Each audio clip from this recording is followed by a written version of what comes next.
Oh boy. Okay. I never know. I start all my streams this way. I never know if it's streaming before it says it's streaming, or if it's not streaming until it says it's streaming. Right. Hi. Hello, friends. One and all enemies, completely uninterested people who are just indifferent altogether. I am Michelle, aka Chat-Mort, as you can see, and welcome back to my humble little channel. So, right off the bat, I'm going to apologize in advance because I'm totally out of it. I feel really wonky. As you might know, because in my recent videos I discussed the fact that I'm trying to get off Zoloft altogether, and I've been on antidepressants for almost a decade, and I've been on Zoloft specifically for almost 6 years now, so the withdrawal is just about killing me, even though I'm doing it incredibly gradually. Hi, one person watching, welcome. So, I feel really bad about not having posted more videos this month, and I'm not at all pleased with the last video I posted, which was just the terrible voiceover I did, you know, about Megyn Kelly being fired from NBC or wherever the heck she worked. I'm not satisfied with that at all, not just because of the awful audio quality, but because it wasn't well thought out. It wasn't articulated well at all. I just realized you can see my backup fluorescent lights for this room, so enjoy that riveting backdrop there. It's just water with crystal light in it, but it's peach mango, and the smell gives me a headache, so that's not a good sign. But at least I have something to drink, so I'm not dying when I talk too much, which is at all, if you know me.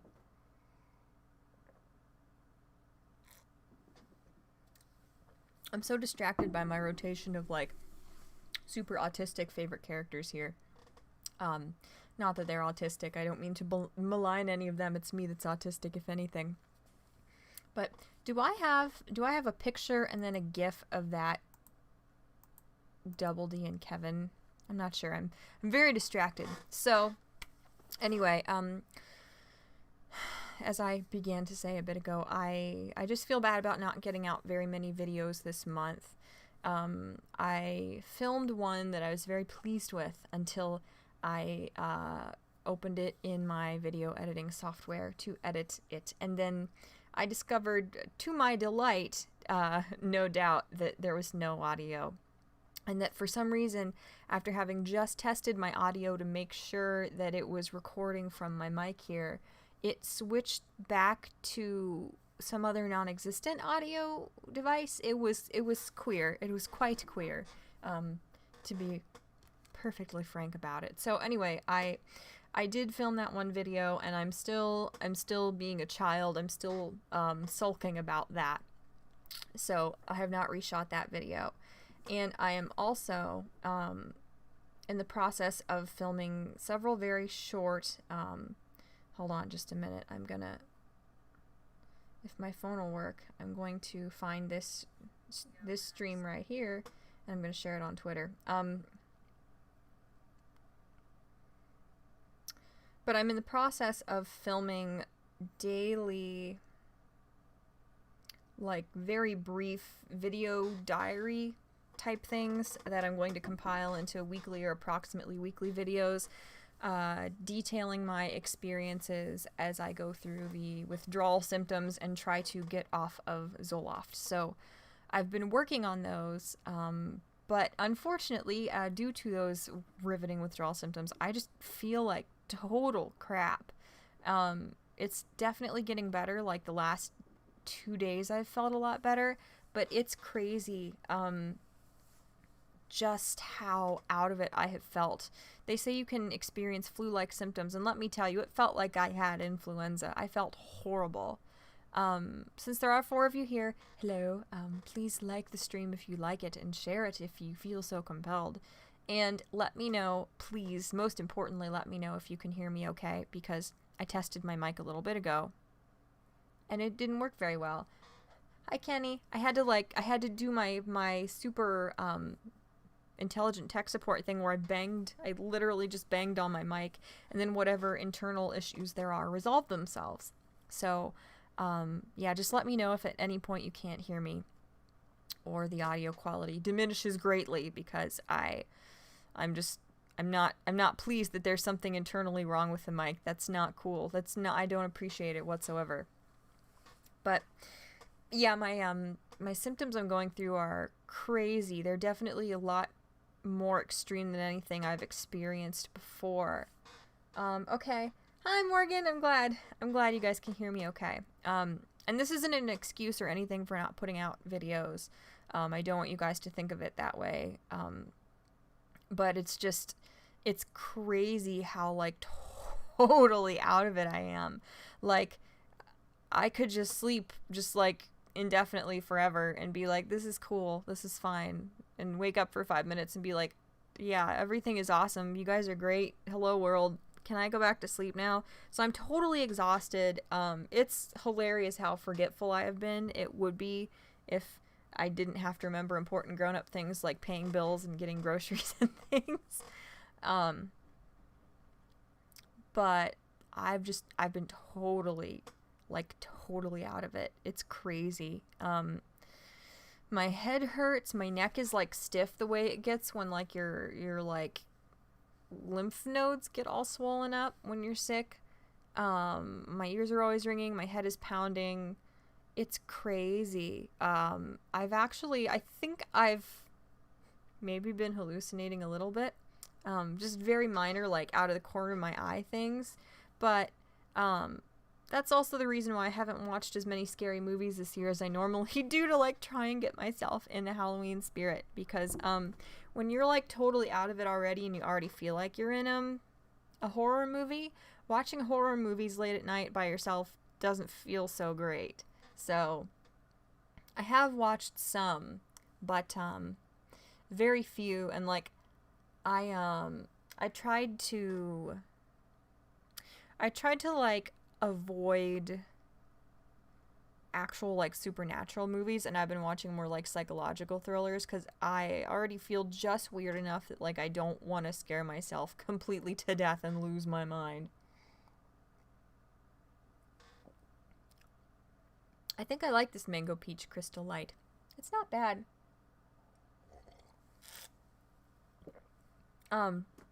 Also, I have a snack, so you guys are gonna get some like high quality, top tier ASMR of me gnawing on some cinnamon sugar pita chips here. And stuff. Hello, Augie. I don't know how to say your name. What do you mean by chat? ? What is this chat ? You speak of? There are many chats here, unfortunately, that you could be referring to. What scary movies have I been watching, speaking of the Halloweenies? Let me think. I watched a movie that wasn't that scary, but it was just kind of like a dark sort of action movie when I started a couple nights ago watching scary movies. I watched Intruders recently. And I just like to try and find scary movies. I don't have TV, so I've just been going back and forth between Netflix and Amazon Prime, which we also have, clearly. Intruders was actually a really good movie. I was really surprised at how well done it was. And, you know, like, there are a lot of horror movies that either, like, the last maybe 15 minutes are really, really good and crazy, and the build-up is just, like, agonizing to sit through, or, like, a movie will build the suspense incredibly well, and then you finally get to the, like, twist where you, like, see the scary monster, or you figure out what's going on, and then the way they handle it from there is just, like, it feels like it's falling apart. So, this movie wasn't like that at all. Intruders, which came out in, like, 2016, I believe, is a shockingly good movie. I used to watch, was it on Fox? I think Leverage was on Fox. But when I was younger, I really liked Leverage. And the girl who played Parker in that, the cute blonde lady, is the main character in Intruders. And it's always interesting when you've only ever seen somebody in one role and then you finally see them in a very different role to see like how like versatile they are.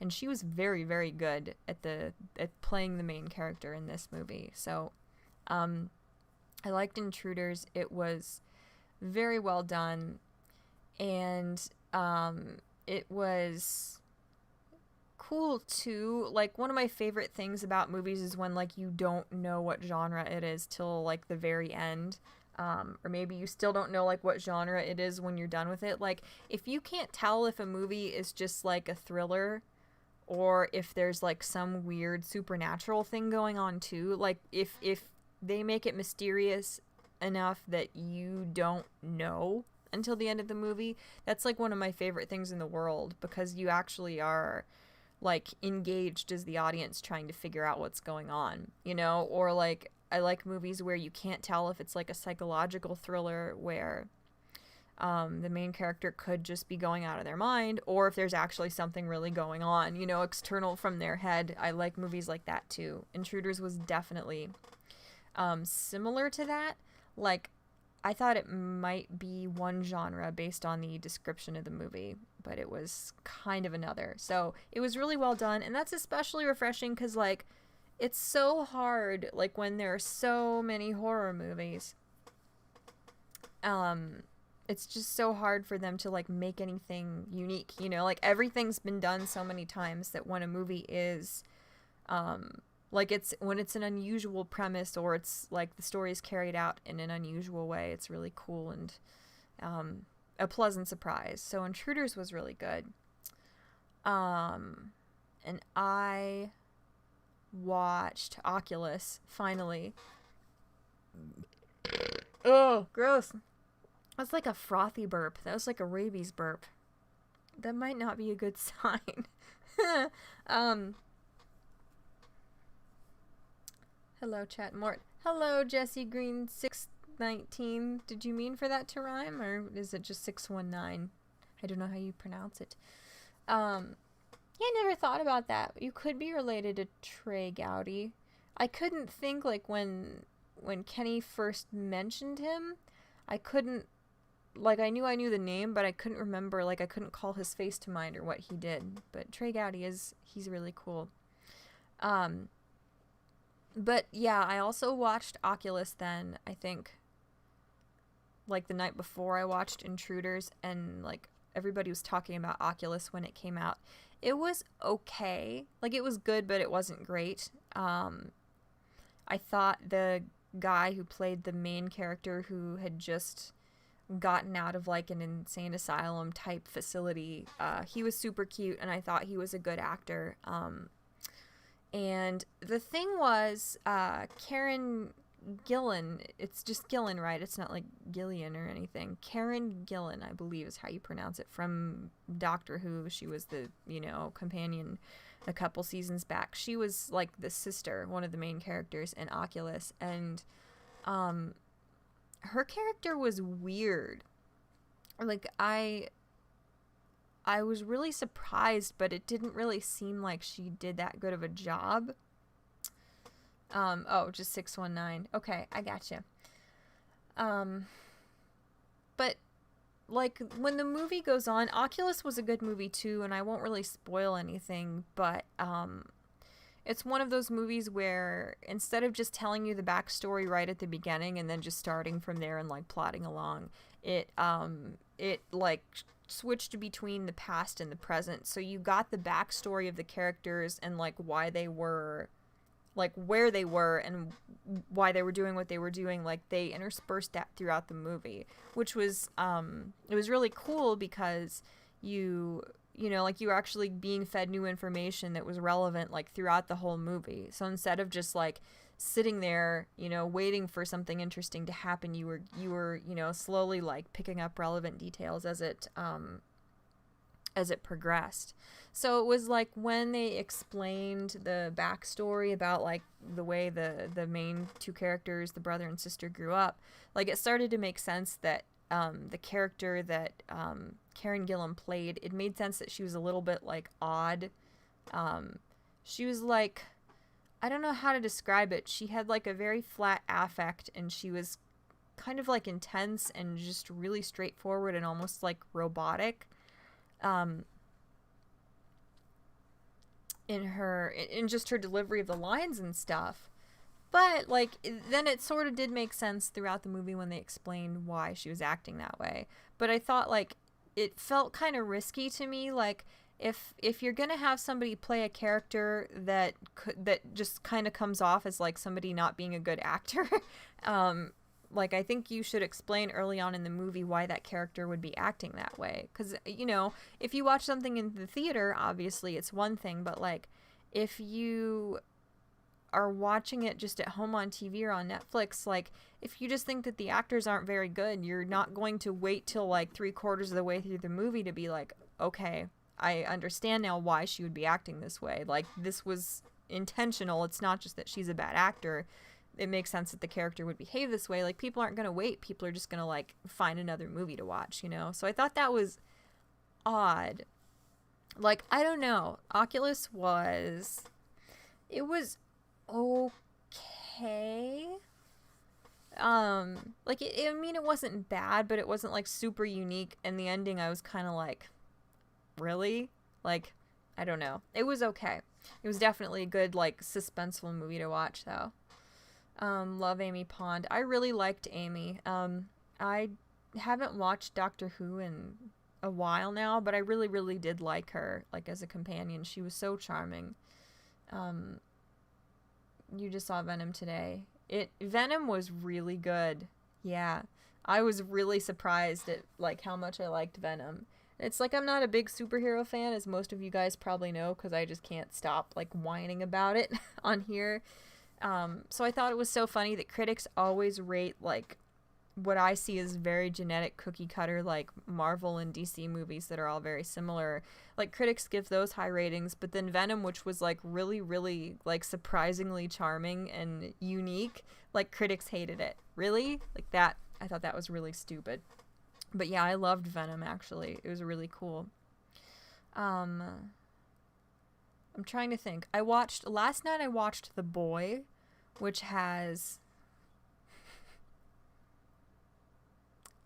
Lori something.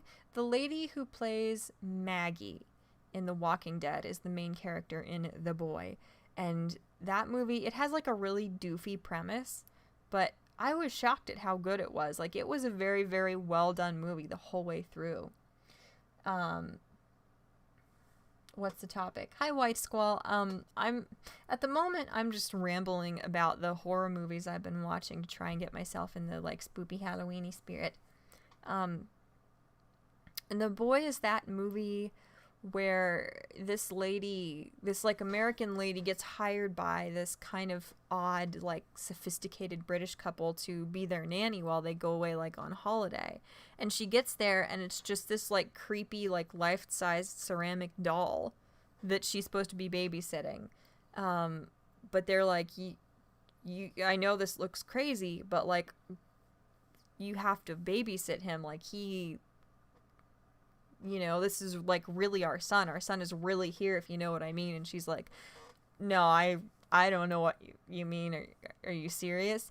But anyway, that was actually like, it was really, really well done. And that was also one of those movies where like, it kind of felt like throughout the movie, like that there wasn't anything supernatural going on. So like you kind of thought that it was just like a thriller movie where there was like somebody crazy in the like mansion breaking in or something.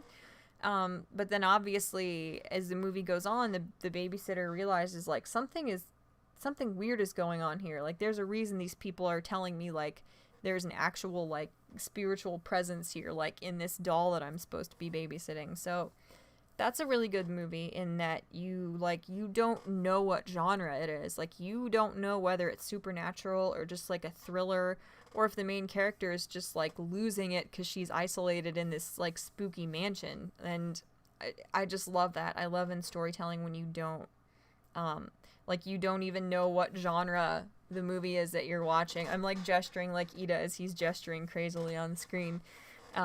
This is really bad. Like I'm just out of it enough that like watching my little like my favorite characters cycle through is like really distracting. Every time somebody changes, I'm like, I like that character. Hi, like, yes, good job, Michelle. This is your favorite characters. You're going to be pleased at everyone you see. But, yeah, The Boy was a really good movie, and I actually ended up staying up really late last night because I wanted to see what was going to happen.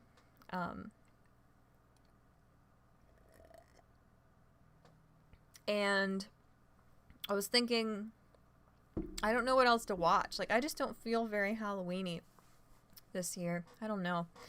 I mean, there's some, like, spooky cobwebs in the basement here. That's about all the decorations I did. And that was just, like, choosing not to clean. So, it doesn't really count. But, I don't know. What else did I watch? Oh, I watched a movie on Netflix called The Vault.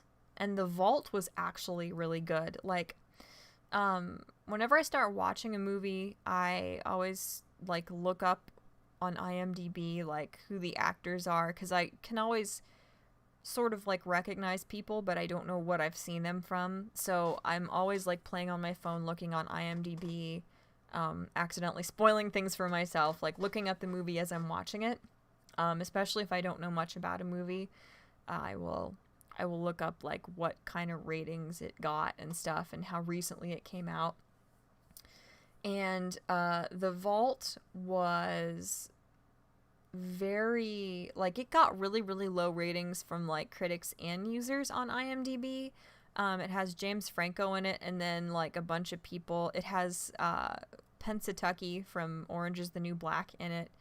And then the other people in it I've seen, like, once or twice, but, like, not well enough to, like, know their names or what I saw them from previously. But that movie was really cool because it's, like I said earlier, I'm repeating myself, I apologize, but, like, it's so rare that a horror movie will have a, like, totally original premise, because everything that's spooky has been done so many times, you know? But this movie, and I'm not going to spoil anything, but, like, just from what you can read in the description on Netflix or, like, on IMDb or anywhere, the movie is, like, it's in the horror movie section on Netflix, but it's about these people who, like, these three siblings who hold up a bank. Like, they rob a bank because they're desperate for money and they're in trouble. But when they go down, like, under the bank to break into, like, the old vault, there's, like, creepy stuff going on in the vault. So it's, like, so many horror movies are very, very, like, stereotypical cookie cutter settings, like, you know, I'm babysitting a strange house and nobody's here, or we move into a new house, or we move a strange object into the house and there's, like, spoopers happening around this new thing and we think this thing is haunted, or, you know, just different things like that. Like, everything has been done so many times, and this was totally unique because, like, the stuff that they, like, sold in the description of the movie as, like, possibly supernatural creepy stuff is happening, like, in the underground vault area below a bank, and it's, like, the bank robbers are the people who are being, like, picked off or, like, hunted by this spooky thing that may or may not be supernatural. So I really, really liked that because, like, it was such a unique idea. And like, the parts that were super, super scary, or they were supposed to be super scary or gory, were kind of silly. But I thought that movie was, like, a pretty solid movie the whole way through, and I actually gave it, like, a little thumbs up on Netflix.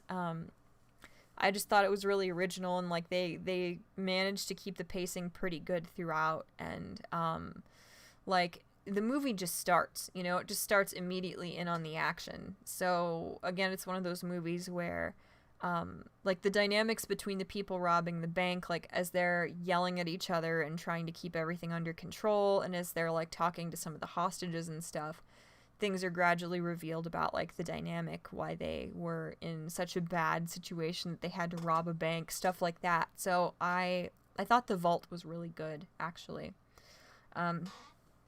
I'm gonna treat you guys to some delectable ASMR of me eating these pita chips. I don't know if you guys have seen these before. I don't know if they're regional or just like an American thing.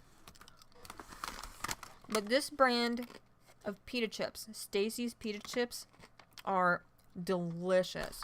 And the cinnamon sugar ones are heavenly. They're so good. Sometimes I'll just like have these if I'm lazy and want something tasty. Or like in the morning with my coffee, I'll just like shovel these in my face while I'm getting ready for work. These are phenomenal.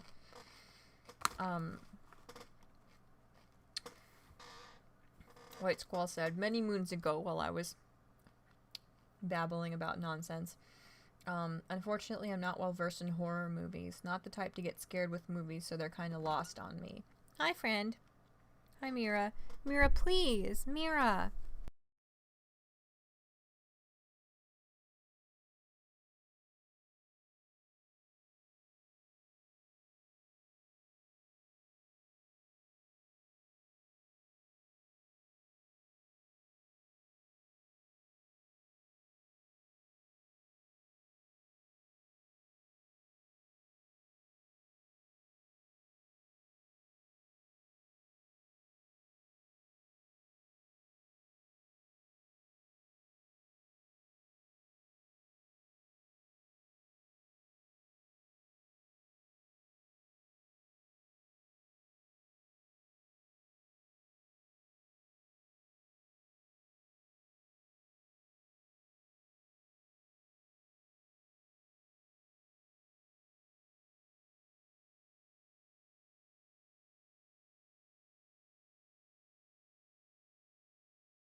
Okay. So, you should be able to hear me now. Maybe. Mira, leave. I'm blaming you. You're at fault for this. Okay. Don't eat that. What is wrong with you? Get out of here. Bad sass, baby. Be gone. Okay. Hi. Good. It works. Thank God. Okay. I really am sorry. I glanced at you guys saying no sound, but I thought maybe, I don't know. I was rambling saying that, and I thought maybe one of you meant, well, I'm going to mute it if you're going to be loud and eat your chips. And then everybody said it, and I was like, oh. Maybe that's not what you meant. Hi. I apologize. It looks like now my stream is not even... I'm dropping a lot of frames. Why? Why now? Everything is wrong. Sorry. Of course, if the audio poops again.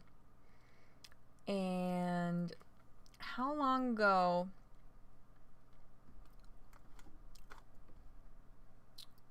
How long ago did... I don't know what all I said before I got muted. Poopy. Oh no. Crud. I'm sorry. What was I saying? I said many things. Anyway, yeah, let me know if I start dropping too many frames or if my audio gets bad again. I apologize for that. I do think the problem is my my snowball mic is like the cord doesn't reach all the way to my computer tower because my computer tower's in a different place now than it was at the apartment we were at before we moved. So it's plugged into a thing that's plugged into my actual computer. So there are like that many more connections where it can get rattled or, just slightly moved enough that the connection stops. And then why are you opening things, Nemi? Please don't do that. She opened Chrome Help and a new tab. Yeah, then if it gets jarred, obviously OBS is not going to pick it up even if you plug it back in correctly until you quit it and then restart. So, yes, I'm many apologies, friends. Sorry, dude, what was I talking about? It was many moons ago. What was I talking about? I don't remember. Anyway, yeah, I was starting to read what you guys were saying and respond. I apologize. I'll just get back to that. Yeah, White Squall left, sorry, and said that you had only watched it recently. It wasn't very scary. And yeah, I really liked it. I liked the old TV movie that was like a 2-part series. I liked that, and I liked the new version too. I like the new version a lot just because it's really cool that a book that I loved so much was like so terrifying and powerful that I really liked as a kid. It was cool to be able to experience a new version of that coming out,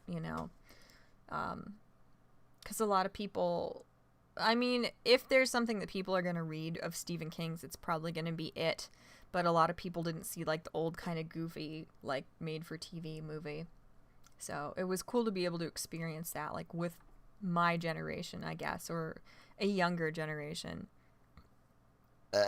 Bless me, I'm so sorry. If you haven't seen it yet, watch Trick or Treat. It's really good. I'll try to remember to do that. White Squall also then said, I'm reading a horror webcomic called Sweet Home, which has been pretty great as well. That's interesting. And that's about where I was when I realized you guys weren't saying I'm muting you because you're a dumbass. You were saying I'm literally just can't hear you. So, yeah, that's interesting. As far as scary, comics and graphic novels and manga and stuff like that, the horror ones have never really creeped me out that much. It's just not a medium that is very effective for me personally. Please let me know if you guys can hear me okay. I know I'm dropping a lot of frames. I don't know why now, but as long as you can hear me okay, I will persist, I guess. Pet Sematary is my favorite Halloween movie, mostly because I've had a lot of pets in my lifetime and they're all buried somewhere in my yard. Yeah, Pet Sematary is good. I've never read it, and I need to at some point. But I've watched it a multitude of times. And yeah, I don't know. My pets are like my best friends in the world. I love them more than anything. So I will have dreams occasionally about them like coming back, and that's always really, really disturbing. I had one of those earlier. I took a nap and I had a dream that my dad's cat, who passed away in the last like 2 years, was back, and that's always really, really creepy to me. And yeah, I've times in my life that like I that was actually one of the things that was hardest for me when like my parents got divorced, was that I was leaving where like my mom's pets and my pets were buried. That felt weird.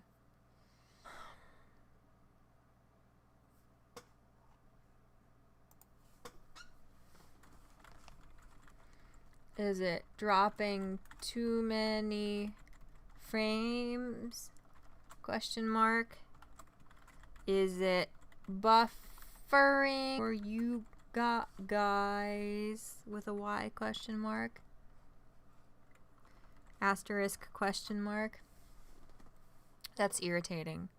Poopy. Yeah, I've dropped 1/4 of my frames. Why? Why is it doing this? I might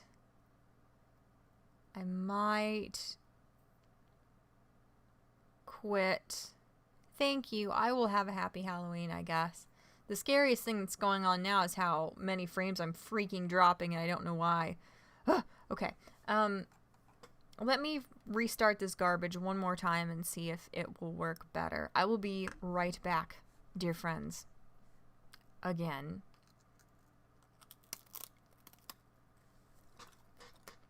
Let's see. Really? Frickin' come on, man. Why am I dropping frames now? I don't understand. I was fine earlier. I'm sorry, you guys. I'm sorry I'm having so many technical issues here. Come on, that's freaking dumb. Why? Okay, calm down. All is well.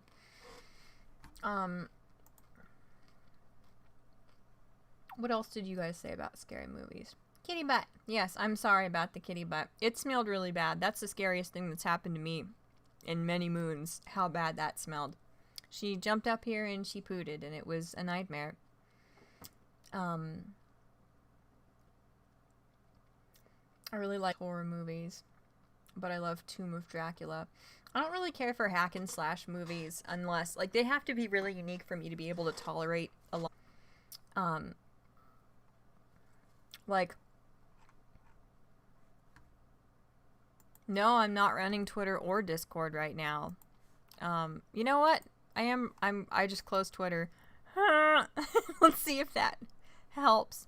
That didn't even occur to me, because I was fine before when I was running Twitter. Thank you for that, the next 6 minutes. Maybe that'll help a little bit. I really hope it does. It doesn't look like it's helping at all. That's so stupid. Apologize.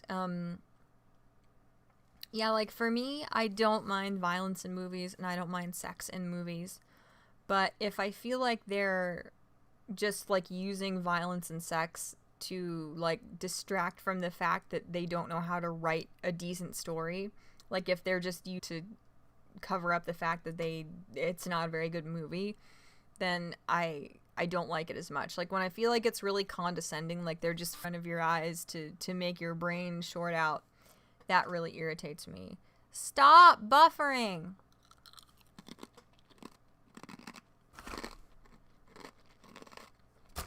I'm so sorry that this isn't working very well. I'm very sad. Everything was totally fine. Totally fine. And then somebody disconnected my mic, and now, it's not working as well. I apologize. I'll try to keep streaming for a little bit, but if you guys are having too many issues, if it's just like stopping and buffering and loading too much, then I will just give up here.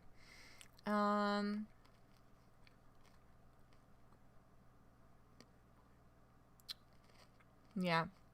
Now I get to see your amazing tech skills. Asking the mic, why? Yep. I mean, it helped, I think. I would reboot your router after you stream, then might clear things up for the next one. Yeah, I'm gonna have to. Really poopy here. Anyway. I will have to look into... What did you say? Trick or Treat is what it was called? I will. I'll have to read that. A lot of years. Well, see, this is a very recent thing for me. Like, I don't have any, like, Halloween or even, like, seasonal decorations of my own. So, like, I'm not really in the spirit for things like that. And, I just have to be around a lot of other people who are, like, very into a holiday spirit for me to feel it. I just feel so blah all the time. I feel so little emotion the vast majority of the time that, like, I feel like I've almost completely lost the ability to actually get in the holiday spirit for any holiday or any season or anything, you know? I'm just so disoriented that I'm lost, you know? Like, I just don't get into, like, the holiday spirit. So, these last couple of years I've been trying to offset that or make up for it by watching scary movies and stuff, you know, at this time of year, for example, or watching childhood, like, favorites as far as Christmas movies and things like that, too. But I'm trying to think. I considered playing, like, scary games, but unfortunately just the timing this year is not good. Just with how off I feel, how disoriented I feel, like, even more than usual with my, like, withdrawal I'm experiencing trying to get off of my Zoloft. I think it would really, really mess with me if I actually decided to, like, play a lot of horror games. Like, if I wasn't terrified of anything multiplayer, I would probably play the new SCP game because I love anything to do with SCPs. But interacting with people is the only thing scarier than SCPs themselves, so I'm not gonna do that. Like, I don't know. To scare myself to death, I could just watch some of the, or not watch, but play some of the older, like, low budget, like, games that were scary, like, for about 5 minutes when they came out that everybody just mocks now. Like, I could play Five Nights at Freddy's again, or I could play original Slender. I have Slender the Arrival, but I have not played it yet. I've watched other people play it, though. But I'm just not going to risk that. I'm not going to make myself play horror games as much as I adore them when I am this, like, wonky feeling all the time. It would terrify me, and I think it would really screw me up mentally. So that's one thing that I could do that I'm not doing this year. But what was the other scary movie I watched? I watched, Anti-Birth is what it's called on Netflix. It's like an IFC movie, which tells you it's going to be pretty interesting. And this movie was one of those movies where, like, people either hated it or loved it. It's kind of, like, made to be a cult classic. Like, it's sort of framed as one, almost, like the way it's advertised and described. And it has Natasha Lyonne, is that her name? In it, she's the main character, and Chloe Sevigny, I don't know how to say her last name. She's like the supporting, like, secondary main character in it. And it's one of those movies that is, it's basically like your stereotypical IFC movie. It's very, very strange. It's about, I guess I'll describe it just to an extent. Anti-Birth is this like trailer trash loser party girl who has like a really crappy part-time job, who's always high or drunk, who like she blacks out at this party, and then is, you know, weeks later I'm having all the symptoms of pregnancy, but I know I didn't sleep with anybody. So how did that happen? And as this movie goes on, like she's having like symptoms of pregnancy, but she's also having these totally bizarre nightmarish things happen. And it's like, this movie is just so ridiculous because the main character, she is like constantly stoned or drunk. She's hilarious. She lives in this like disgusting like old rundown trailer that's a total mess inside. All of her friends are like total like junkie losers. So already like it's very interesting because instead of making the main character like very milquetoast, very palatable, like super relatable, they just like they picked like a subset of people who are not as relatable to most people, but she's like totally charming, totally indie, and like something about the fact that they're not trying I'm so tired of this stupid buffering. I apologize, you guys. Something about the fact that they're like not trying to make it super glamorous. Like it just succeeds so much at like making this movie more real. Even though the character isn't super relatable. But like it's one of those movies, it's like the special effects are almost like The Thing level, like goofy, but it's so well done. Like one of the things about movies that are like IFC original movies typically is that like they're really done, but they tend to be really, really odd, not like super palatable like to mainstream audiences. They tend to be really disturbing. They don't shy away from weird sort of uncomfortable things such as like non-sexy nudity or drug use, a variety of different things. What are you doing? I've never heard so much mischief in my life. Why is this happening? Move face. Stop. Why are you doing this? Stop. I have no idea what my children are doing. I am so sorry. This is a freaking awful stream. Dear God, I'm deeply ashamed.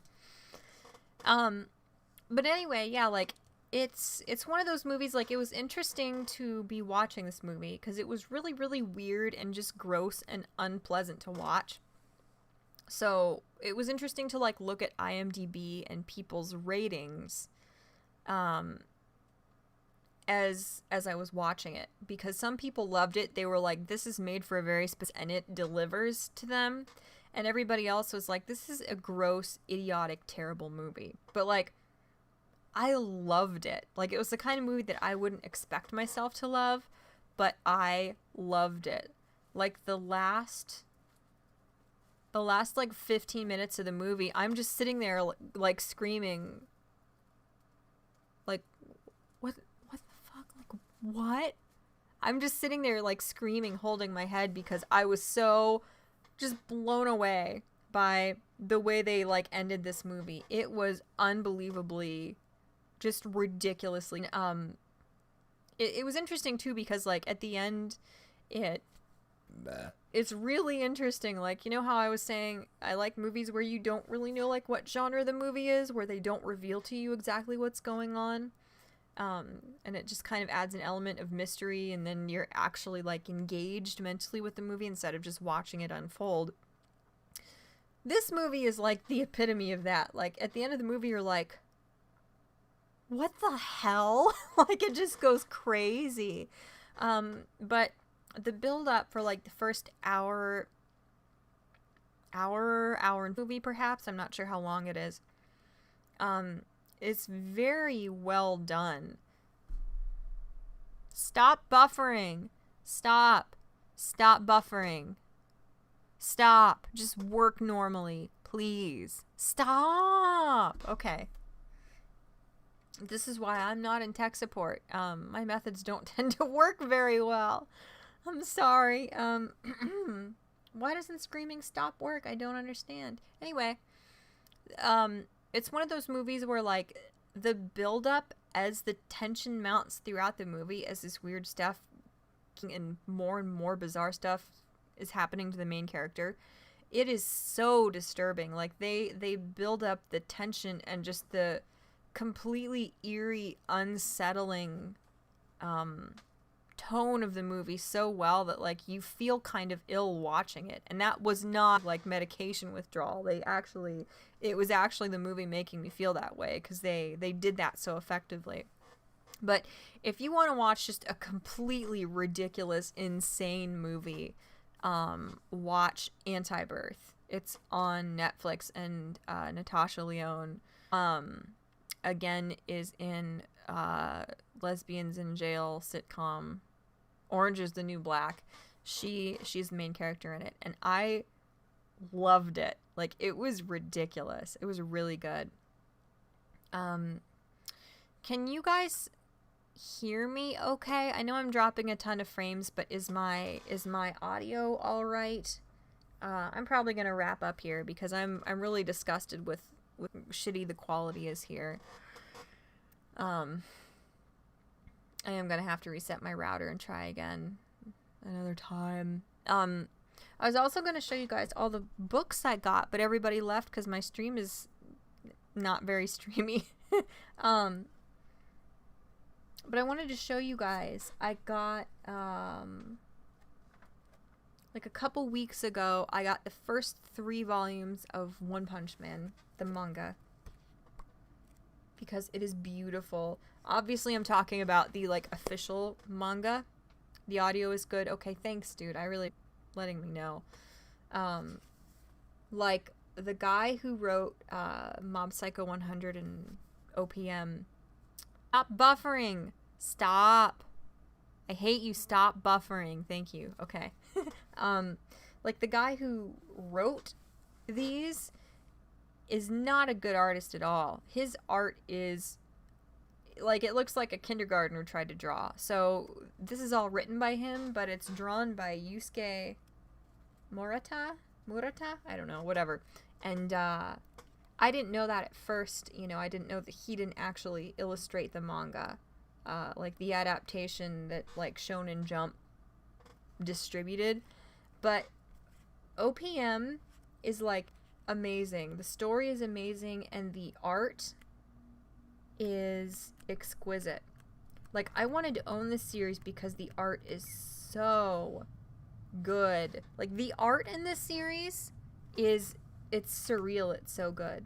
Like, the characters are so beautiful. The action is so well drawn. One of the things that made me really get fed up with Naruto was that you don't know what you're seeing. Like, the action, the movement, the, like, dynamics of different scenes, you almost can't follow it, you know? But, like, this series is so masterfully done, you know? The momentum, the pacing of the story, as well as just the art, is exquisite. Like, I know this is goofy, me trying to show you this stuff, but, like, the art in this series is gorgeous. It is so good. And not to mention the characters are just gorgeous, and the story is so well done. I love Genos. No shock there. Freaking Genos is gorgeous. I adore him as a character. He's so beautiful. I love Genos. And more importantly, where is he? Oh my god, when does he show up? I'm so excited. Where is he? I love, where is he? The beautiful, effeminate, melodramatic ninja. Where is he? I want to show you guys my favorite. I found him. I found where he shows up the first time. Oh my god, he's so hot. I love Sonic. I freaking love Sonic. He's so hot. Freaking, I love him. I love him. Like, he's one of my favorite characters of all time. Genos is too, obviously, but, like, I have collected manga my whole life. There he is. He's hot. I love him. But like I'm trying to bad crinkly bag. I'm trying to like reduce my collection because I have like a couple $1,000s worth of manga, most of which I bought with my allowance, like in middle school and high school, mostly middle school. But this is one of those series, the art and the story is so unique that I have to have this. Like, I have to have this full series. So I bought this one. Also, let me show you. I'm so scared I'm going to, like, bump my mic and lose my audio again. I'm going to just jump off a bridge if that happens. I got BNHA Vigilantes Volumes 1 and 2. Mostly because I know that Mike and Midnight Naizawa, their backstories are covered in this a little bit, so I want to read about that.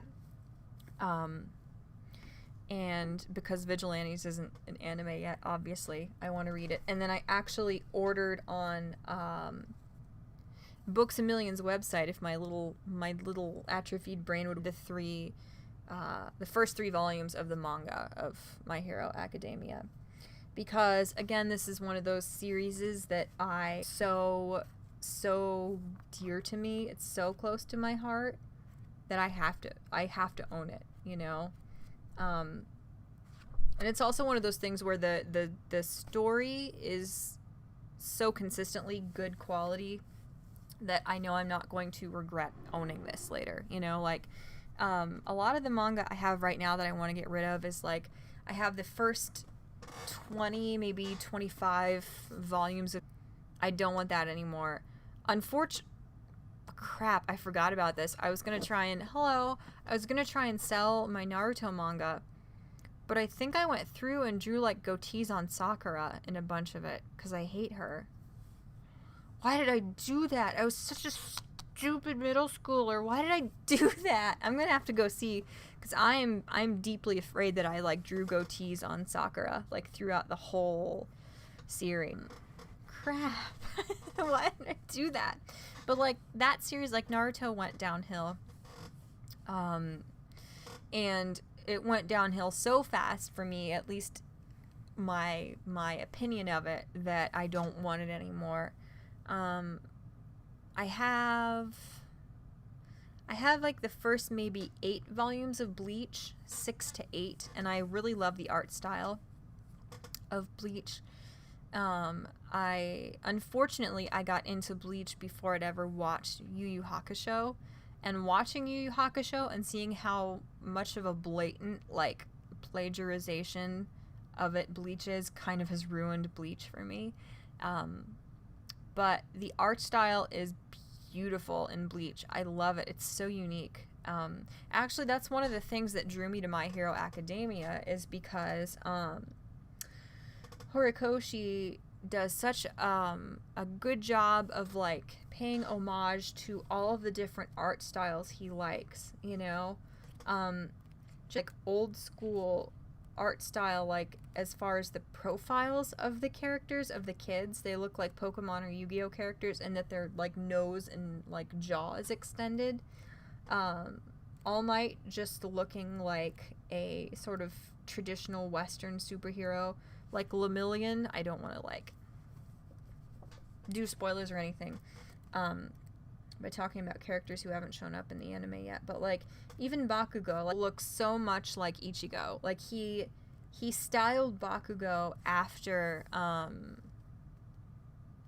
my god, what's his name?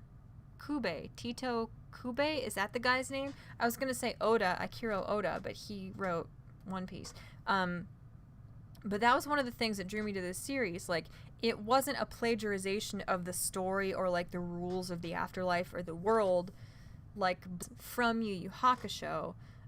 It was such a beautiful homage to an art style he loved, you know, and that was one of the things that drew me to it. Just seeing Bakugo's character design, it was cool. That was a tangent because everything just comes back to Bakugo for me. Yeah, Tite Kubo. Thank you, White Squall. I'm glad you know these things. I appreciate that, because most people I talk to are like, they're into newer stuff. They just watched anime back then and they don't know any of the like names of the mangaka or whatever. Yeah, lol, one's art is awful. Good thing Murata decided to fix it. My brother read it since it's web manga days. Please don't get on the desk. It's not a good idea.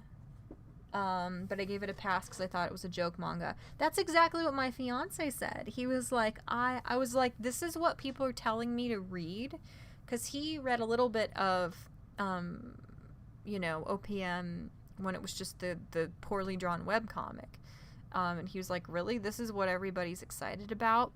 And, I never knew it that way. I knew everybody was talking about, holy shit, like, this is the greatest anime I've ever seen.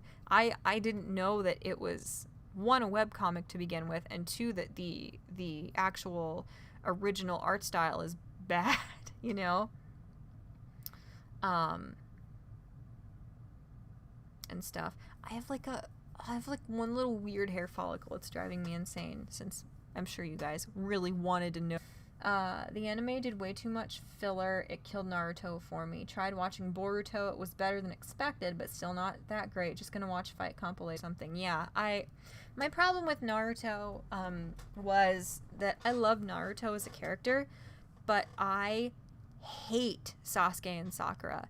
They are two of the most disgusting, insufferable characters. Like, it's like if freaking, oh my god, what's her name? Scarlet O'Hara. It's like if Gone with the Wind had been like stop buffering, I hate you, stop buffering, stop. Okay, thank you, sorry. Like, I'm yelling because I'm so impassioned about this, but like, imagine if Gone with the Wind had been like an 80-hour long movie. Imagine having to sit through 80 hours of Scarlett O'Hara running around being a nasty, selfish, ungrateful, arrogant, just self-absorbed prick. Because that's why I couldn't stand Naruto. I hate Sasuke, I hate Sakura. They are two of the most insufferable, just pitiful little self-absorbed, nasty characters in the world. Like, the way Naruto's life was shaped around these people who were they were both just awful people was infuriating to me, and I just didn't care about them. Like, I loved all of the surrounding characters in Naruto. Oh my god, I love Nata. I love Lee. I love Ino. I freaking love Shikamaru. Holy god, I love Shikamaru. Even like Kiba and Shin. I loved all of these surrounding characters. I loved Asuma. I loved Kurenai. I loved, like, the characters who were, extended from that a little bit more. I loved, Temari and Kankuro. I loved so many of those characters. But, like, when the two character loves the most are insufferable, disgusting little wastes of space, I couldn't take it anymore. I couldn't take it. That and the fact that, like, 7 out of 8 of my favorite characters died. I think all my favorite characters died. Kimimaro died. Kisame died, which freaking killed me inside, because Kisame is, oh my god, I would let him tear me limb from limb with his teeth, and I would thank him and ask him to do it again. I would will myself back to life to ask him to do it again. I like Kisame, if you couldn't tell. Just all my favorite characters died in that, and I get that it's one of those stories where everybody dies, but I just couldn't take it anymore. I'm like, I can't have you do this to me. I can't just sit here and take it anymore and get kicked over and over and over again without any kind of reward for it. Like, the only characters that are going to make it are the main character, who's a great kid, and the two insufferable, disgusting little shits who, unfortunately, his life is, like, irrevocably intertwined with. I just couldn't take it. I couldn't. I'm angry. I'll think about how much I freaking hate Sasuke, and I will just, like, be so mad. I will just be fuming, like, all day at work or, like, running errands. I'm like, I freaking hate Sasuke. It'll just hit me all over again. Sorry. Cool, that was definitely a tangent, wasn't it? But Naruto, I want to get rid of that. I thought I didn't actually go through and draw a goatee on Sakura every time she showed up, because I want to sell that. I want it to be gone. Bleach, I don't know if I'll keep Bleach. One Piece is another one. I have the first 15 or 16 volumes of the One Piece manga. And I loved One Piece at first. Like, the first 3, like, story arcs where they battled other pirate crews, the Black Cat Pirates, Bug, Alvida. Like, those first 3, like, times that they clashed, the Straw Hats clashed with these other, you know, like, pirate crews, they were excellent. And then after that, the story just went downhill for me. So I don't know what to do, because I would like to keep those first couple of volumes of One Piece, just because that was one of the first manga that I actually started collecting. So I don't know. So, like, it's ironic that I'm sitting here with, 8 volumes of manga that I bought within the last 2 months. Yay! But I am trying to declutter my manga collection. I really am. But one of the reasons I wanted to stream was just to show you guys these, because I'm super pumped about them. The anime did too much filler. Yeah, filler is a funny thing. Like, with Naruto, like, the filler was kind of silly, but then I don't know how much of that I would have, like, tolerated if I had just been more invested in Naruto when there started to be more filler. Like, I don't know, that's one of those scary things, like, when a series of it becomes this horrific monster. So you either do, like, what Shonen Jump has done, and you turn these things into a cash cow, and you sacrifice the story and turn it into this horrible, uncontrollable thing, you know, where you have to make filler because you have to keep putting it out week after week to get as many billions of dollars out of it as you can, or millions, not billions.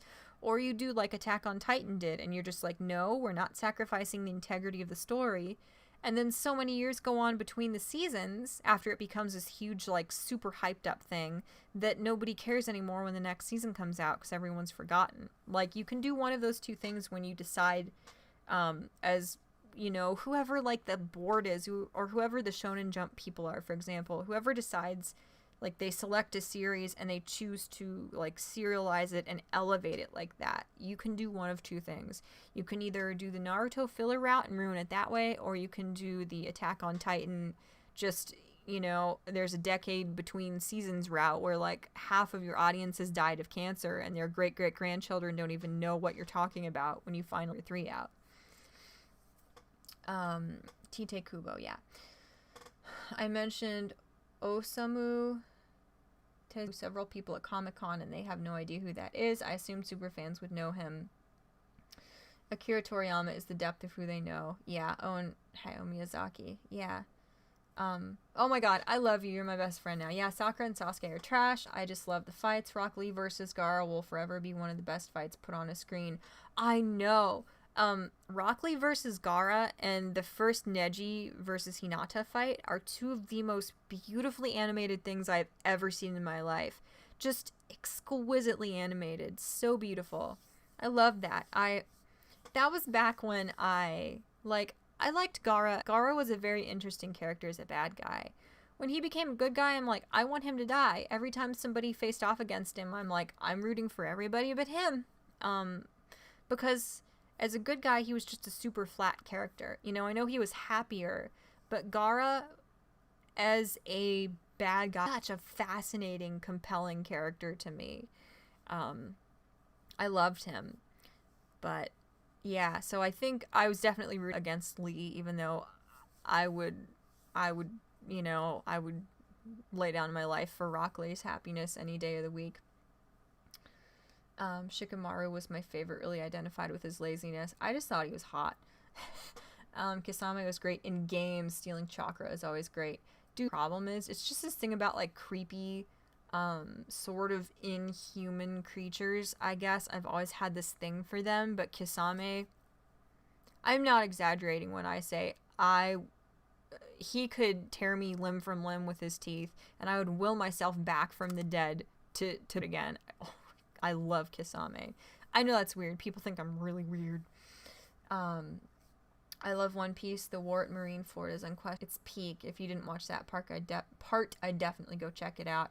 I might. I think it would be really hard for me to go through One Piece again. We're talking weeb stuff. Don't be like that, Nemo. Don't you shame me. That's mean and wrong and bad. Here, we can move on from weeb stuff then, if it will placate you, Nemo. Because if we just keep talking, I'm just gonna talk about things I want Kasame to do to me, and that's gonna get my channel taken down pretty fast. I got the first 3 volumes of My Hero Academia at Books A Million, and I had to do it online. Like, I wanted to do it in person. I know that sounds silly, but one of the things I love the most is just the experience of going to a bookstore, through all the books, and then selecting them and carrying them physically out of the store after paying for them, obviously. Like, that is one of the most wonderful experiences in the world to me. So I kept trying, and I'm never at bookstores because I live in kind of a rural area between 2 cities. It's like 30 minutes to the closest actual bookstore. So, you know, I looked and looked and looked, and they never have anything but the newest volumes of BNHA, obviously, because it's the thing right now.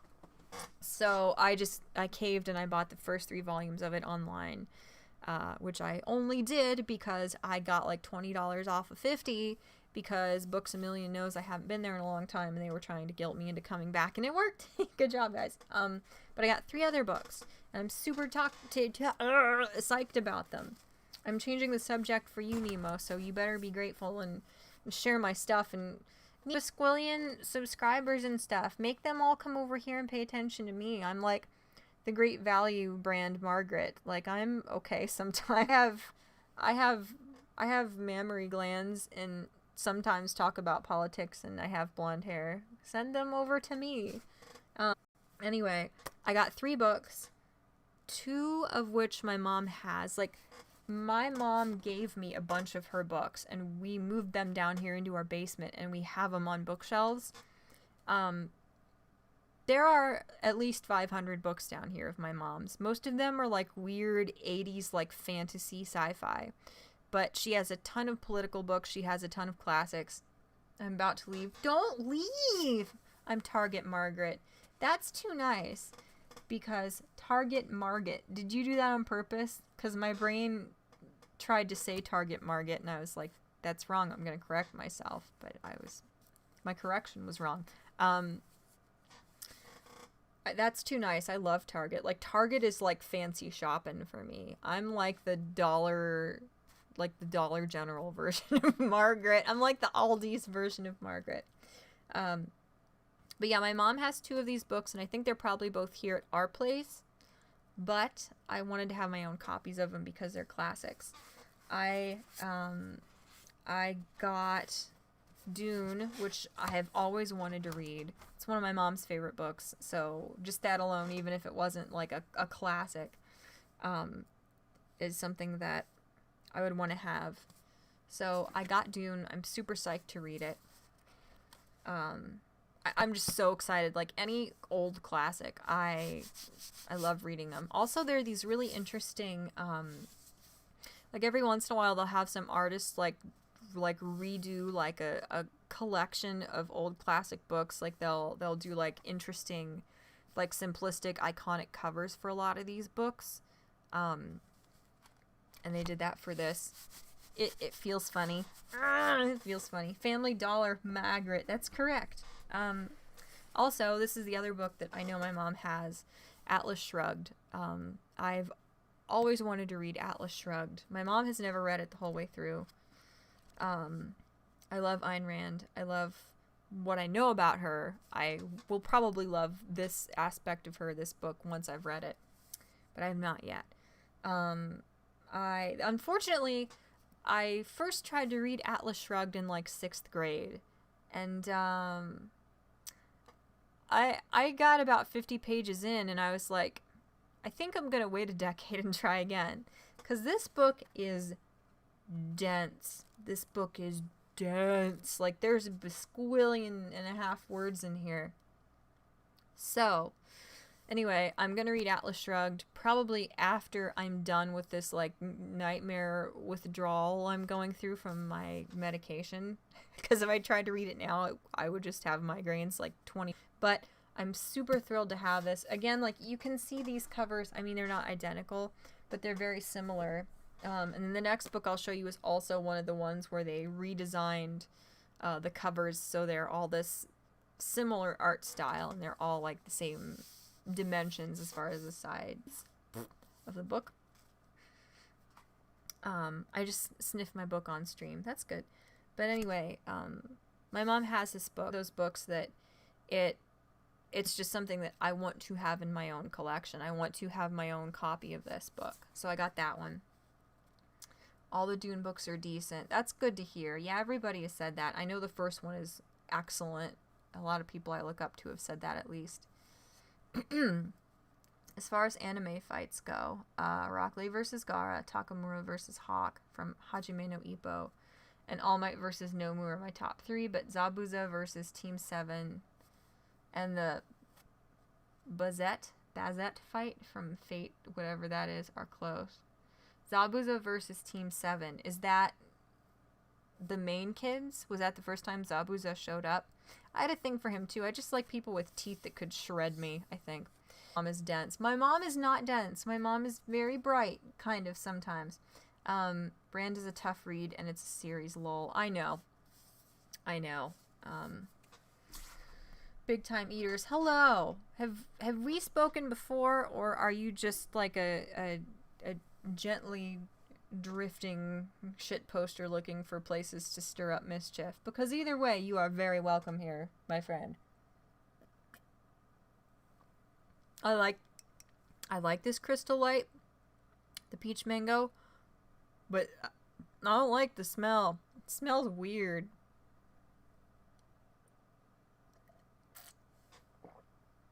Oh, it just smells like I have orange peels in a cup, and I don't like that. Sorry if that was deafening. I did not mean to hit my, like, little pop guard. Then, the last book I got, which Mom does not have, that I've still never read, is Lord of the Flies. I did not read this in any of my literature classes or anything in school. I've always wanted to read Lord of the Flies. So, it's one of those books, like, it was $10. It's a classic, and you're gone. Don't leave, you turd. Why are you being like that, Nemo?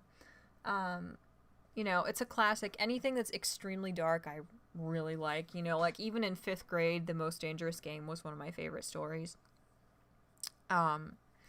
But this is one of those books that I have always desperately wanted to read, and,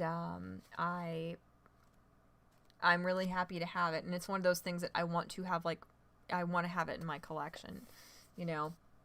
So, I got 3 manga, and then to put the IQ points back in my brain that I'm going to lose from those, I got Dune, Atlas Shrugged, and Lord of the Flies. So I'm super psyched.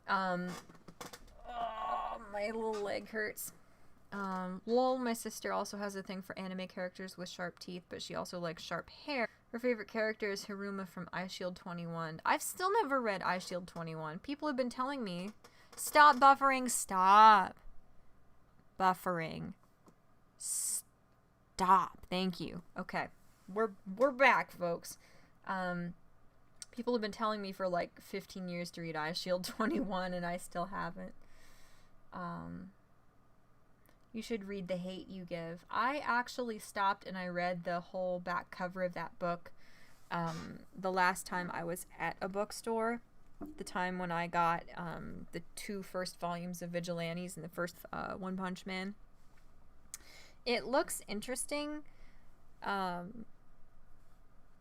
might consider it. Unfortunately, I'm just so... Stop buffering!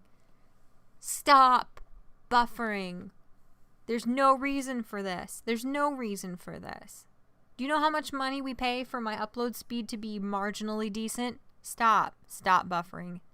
Thank you. Okay. Yeah, the problem is just that, like, I'm very skeptical of a lot of books that have to do with, like, cultural and, like, geopolitical events, just because it looked like it could quite possibly have a very I mean, I read books with political bias a lot, and there's nothing wrong with the book having a very specific political message from a specific perspective. But it looks like it's a cultural commentary based on a flawed, inherently dishonest, divisive narrative, I guess. Like, as an isolated story, it might be excellent, and I might read it someday, but as far as it trying to, like, be a commentary on current issues, which is what it looked like, it looked like it was just pushing these, just factually inaccurate, intentionally fear-misive, like, ideologies. So that did make me reluctant to read it. But it looked interesting. I definitely read the back of it. Ice Shield 21 is one of the best sports anime. Unfortunately, it stopped halfway through a tournament. Why? But the manga is still great. I really want it to finish. You want the anime to finish. Do you think that'll ever happen? Do you think, like, somebody will finish it? My teacher made me read it. It was alright, but it was very political, and that's what I didn't really like about it. Yeah. Yeah, I don't know. Like, in school, I was always very, I don't want to say suspicious, but I was always really wary of all of the books that, like, the teachers would make you read in English class, where they're like, you know, we're going to read this very serious book, and, you know, it has to do with a lot of, I want you to take this seriously and consider how this fits in the real world, and I want you to be very respectful during the discussions and be adults about this. Like, anytime an English teacher through school, like, presented a book as, like, this is very serious and this is very relevant to current things, I was always like, how do I know whether you're being honest or unbiased in any way, or if you're just pushing your bias on a bunch of, like, middle schoolers who don't know any better, you know? It just made me very, I don't know. I was just always very, very leery of that, you know? Because when you're a kid, you don't know enough about, like, politics or world events to know whether your teacher is just giving you their side of the story or not. You know, you don't know how good they are at trying to be fair and present both sides, or if they're even trying to present both sides, because they know you don't know any better as a kid, you know. Pardon me, I'm getting hoarse from talking too much. The movie makes the political commentary wouldn't surprise me. Yeah, there's a movie out now. It got like 97% on Rotten Tomatoes. That's interesting. My alma mater literally took the blind to see that movie. Really? So it's most likely got a very, very, like, fear-mongering, like, race-baiting, divisive political message to it. I haven't seen the movie. Yeah, me neither.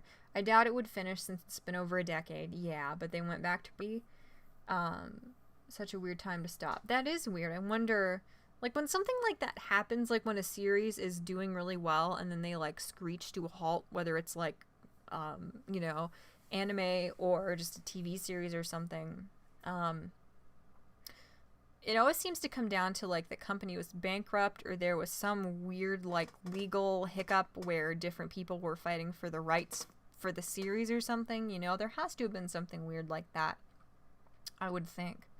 But yeah, Berserk was what I was thinking of. White Squall, like, they resumed that for, like, the 20th or 25th anniversary of Yu Yu Hakusho. They came out with 2 new, like, movies. You know, with Yu-Gi-Oh! They released the Dark Side of Dimensions movie, which, like, Yami and Kaiba. So, like, it seems like there's this resurgence of, like, old school anime and manga being revamped. So, I mean, there might be hope for it. I definitely wouldn't think that it's impossible. I hope they continue it. You like debating with your teachers? That's good.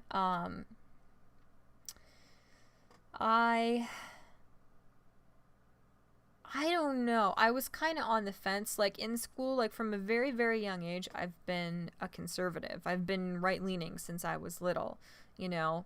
And obviously, until you get to a certain age, you basically only know what your parents tell you or what your friends tell you or what you see on TV. You know, you just can't wrap your head around complex issues, opinions, but I came to the conclusion that conservatism is what I believe is right and what is the most fair and empowering for the most people, when I got old enough. And like, I did debate with my teachers some in high school and middle school, but the problem is, like, one, they're your teachers, so you have to be very careful because, you know, when you're talking about something really, really personal that people make personal, line between a respectful debate and it kind of turning that corner to where it's almost like you're being disrespectful to them and challenging them in a disrespect. And also, some people are dishonest, you know, not just left-leaning, obviously. People on both sides of the aisle will, you know, willingly, while they're completely aware of it, they will choose to feed you misinformation or only one part of the story to believe their side. And I know I had some teachers who were that way in school. So how do you as a kid, when your teacher is supposed to be unbiased and giving you just facts, how are you supposed to say to your teacher, I don't think that's true, or I think your numbers are wrong, or I don't believe what you're saying, you know, because I don't believe your source? Like, that was always hard for me, and my anxiety was terrible, absolutely horrible in school. So a lot of the time I would get really angry and I would want to debate, but a lot of the time I would too, and I would just, you know, hold my tongue. The story could have been good if it wasn't so overtly obvious at what they are doing. Apparently the book is more nuanced. Yeah. I assume everything is a form of propaganda now, especially if it seems to have an intent to trigger people. Yeah. I was raised centrist and stayed centrist. Lean left on some things, lean right on others. Yeah.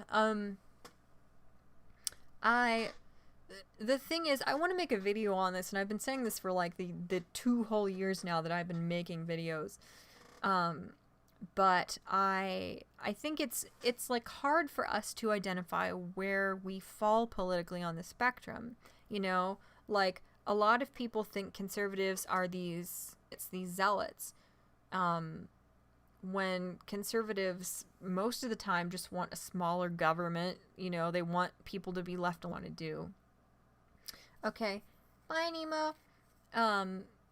And people on the left are treated as if they are pro-gay, they are not racist, they all want justice across the board, and that's not always the case either. You know, there are bigots on both sides of the aisle. There are honest people and dishonest people on both sides of the aisle. And, like, it's these, like, grossly simplified caricatures of the left and the right that are portrayed by the opposite side in the media. You know, nobody's honest. Ah, shh. I'm sorry. Drums didn't explode, everyone.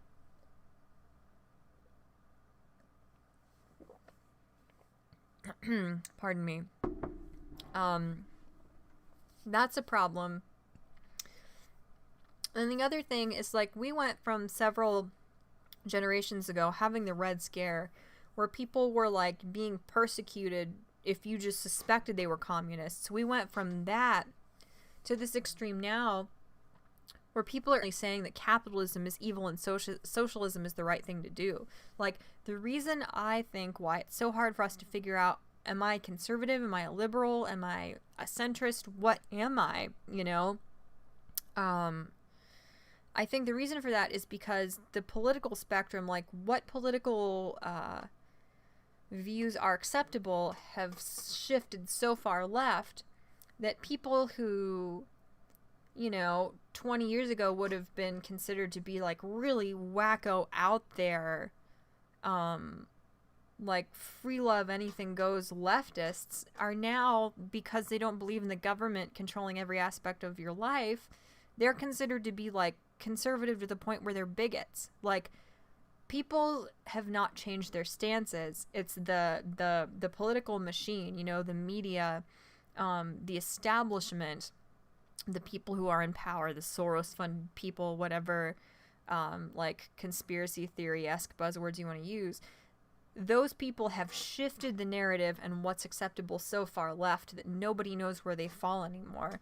You know, people who think of themselves as leftists are being lumped in with conservatives because they don't want socialism. You know, they don't want the government to be in control of every aspect of our lives and take all our money and leave us all in poverty.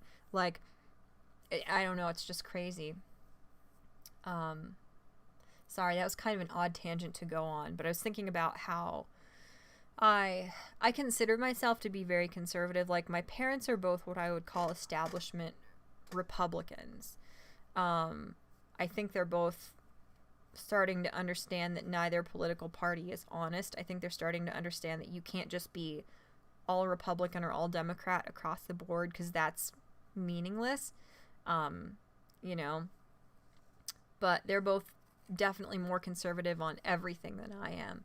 Like, I still am very conservative, and in some ways I'm more conservative than my parents. But socially, I'm a liberal. Like, I, in my personal life, tend to be very conservative. You know, I'm in a monogamous relationship. I've only ever been with one person in, like, a serious romantic relationship. The person I plan to spend the rest of my life with, you know, stuff like that. I don't wear, like, super, I don't know, flashy clothes, and I don't go to, like, political rallies or, you know, like, shove my opinions in other people's faces. But I'm kind of like a social leftist in that I think the government should just leave everybody alone. I don't think that gay marriage should be legal, because marriage should never have been something that has to be legal. It's none of the government's business who gets married. The government has no right to be telling you, no, you can't get married. That should never have been a government thing. It's none of their business. That should not be their power. Things like that. Like, be able to do whatever you want in your personal life as long as you're not hurting anyone, you know? So does that make me more leftist?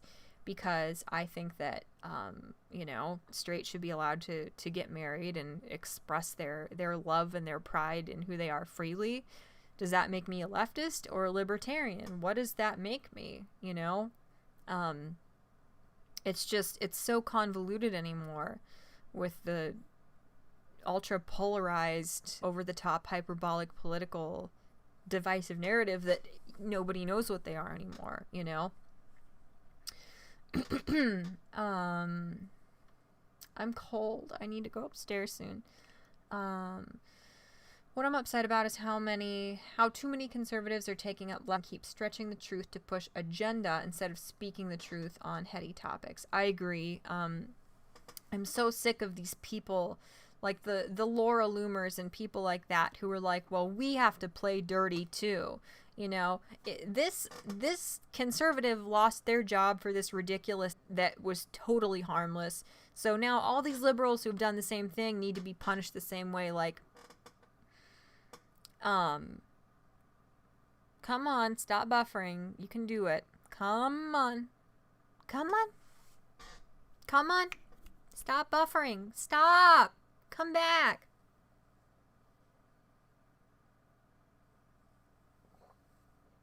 Stupid thing. I'm so mad at my internet. What was I just talking about? Oh, I'm so busy yelling at my horrible upload speed that I lost what I was saying. Yeah, it's like all these conservatives, just people who are right-wingers, they're like, we need to play dirty. You know, they did it to us, so we can do it to them. No. If you decide to lower yourself to somebody else's level, if you decide that people should have their careers ruined, if people should have their lives ruined and stuff, turn off the slideshow. Do you think that's gonna help, or are you just shaming me, Nemo? I don't think that's gonna help, because that has nothing to do with my upload speed or anything. If I get rid of my favorite characters, there's nothing to do. See? Do you think that's helping, or are you just being a weenie and you mocking me? You being a weenie and you mocking me. That's how life works with Michelle. That's how my brain works here. I'll get rid of them, and I'm gonna make the glob glow gab galab massive. That's your punishment, Nemo. Anyway. Wait, no. I need Yeah, we'll have him there and we'll have the hearts. See, that's nice. That's a nice little OBS setup, isn't it? It's pretty good. But yeah, it's like, what happened to principles, conservatives? I can't do that with him there. I can't take myself seriously. He has to go away now. Hey, no. Don't be mean to me. I'm putting him back, Nemo. Don't be mean. Don't shame me for my weirdness. It's Jabba the Hutt. No, it's the Glob Glow Gab Galab. You're an uncultured imbecile, and I can't believe you don't know who that is. I'm so sorry. I am just, my God, my brain it's a wonderland of nonsense.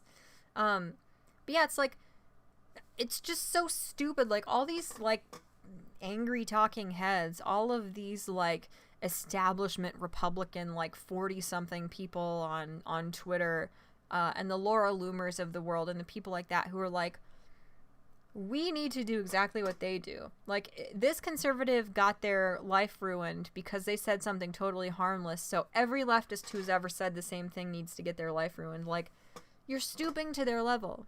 You are no better than them. You are not even trying to be better than them. Like, what differentiates you from the left other than some arbitrary thing that you just decided to identify with if you don't have principles? Like, if you're not going to take the high road, if you don't actually believe in free speech, if you actually don't believe in, like, due process, then you're not a conservative. You're just picking a side that you think you can win with, and you're saying that you're that side. Like, that's disgusting. It's disgusting. That's why I hate people like Laura Loomer. I just hate her. Bleh. I'm going back to read the old messages. I'm sorry, you guys. Many moons ago, White Squall said, indeed, political bias in school is terrible. The amount of Americans I've spoke to think America invented slavery. Yeah, it's disgusting and so stupid. I also remember speaking to a girl who went to an all-girls school here in England. She was scolded for calling her friends guys, and she was literally told by a teacher that men are the enemy. That's freaking surreal to me. It's disgusting. Like, that's the exact same thing I was just saying, ironically. Like, when racial minorities, for example, say it's okay for us to be prejudiced against white people because they did it to us for years. So you're literally admitting that you are doing the exact same thing that your oppressors did to you. You're literally doing the exact same thing that made these people monsters, that turned your ancestors into victims and slaves. Like, you're literally doing the same thing and you're not ashamed of it. The same thing with, you know, like if somebody talks about straight pride, if they're proud of being a heterosexual, which has just as much to do with who you actually are as a person as being gay or, you know, pansexual or bisexual or whatever. Treating straight people like they are monsters, like they are something to be ridiculed, like they are the butt of a joke. Somebody within the LGBT community, whatever you want to call us. You are stooping to their level. You think that these people are so horrible that you will never forgive them. You will never forgive the heteros, any of the heterosexual people, for something that a minuscule number of heterosexual people have done to you. And you're doing the exact same thing. You are lowering yourself to the level of the people who you think are completely irredeemable. Like, you're not even pretending to try and be a decent person. Like, you don't care about equality. You don't care about acceptance. You don't care about protecting people from being erased or marginalized. You're marginalizing and erasing people and intimidating people 24/7, brazenly, shamelessly. You're proud of it. You boast about it. It's disgusting. Like, you know what I mean? Like, it's the exact same thing. Like, that's one of the many reasons why I do not identify LGBT community. You know, I don't want anybody to be ashamed of who they are, especially when it's things that have nothing to do with you, really. Like, it's not relevant to anybody what your sexuality is unless you are interested in them in a sexual or romantic capacity. Like, I don't care whether you're straight, whether you're asexual, whether you're bisexual, whatever. I don't care. It's not relevant. And you shouldn't be judged for that. You shouldn't be persecuted for that. Nobody should, you know? Which is why I don't agree with this backwards movement that just throws everybody into this category, whether they actually have anything in common or not, when this movement, or the political leaders of this movement at least, who actually have something to gain by making people fearful and by telling people you'll always be persecuted and all straight people are the enemy, when they're persecuting people, they're doing the exact same thing. That is the whole reason why gay rights and the LGBT movement needed to become a thing, to protect these people, to give people a support base. You're doing the exact same thing that the enemy, that your oppressors did. Like, stop. That's why I don't identify with this group. Like, if you don't have principles, don't even identify with a group. I don't know, especially one that like professes to be about good things like equality and solidarity and stuff like that. It's just so ludicrous.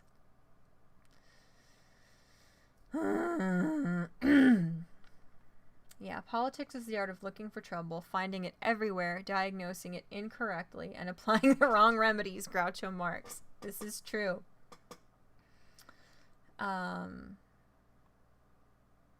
I used to like Milo, but he got way worse. Even before it situation, he just bleh. Yeah, it's like Margaret is one of those people. Yay, hi cheesy tits, I love you. Margaret, not Margaret. Mila is Jesus Christ, I can't words. I really need to go to bed soon. I'm sorry. No, you cannot leave, Nemo. You're here forever. Milo is one of those people who it's like, yes, he was spreading a conservative message. Yes, he was doing something in a way because of how like iconic or infamous he was. He was able to give a platform to those.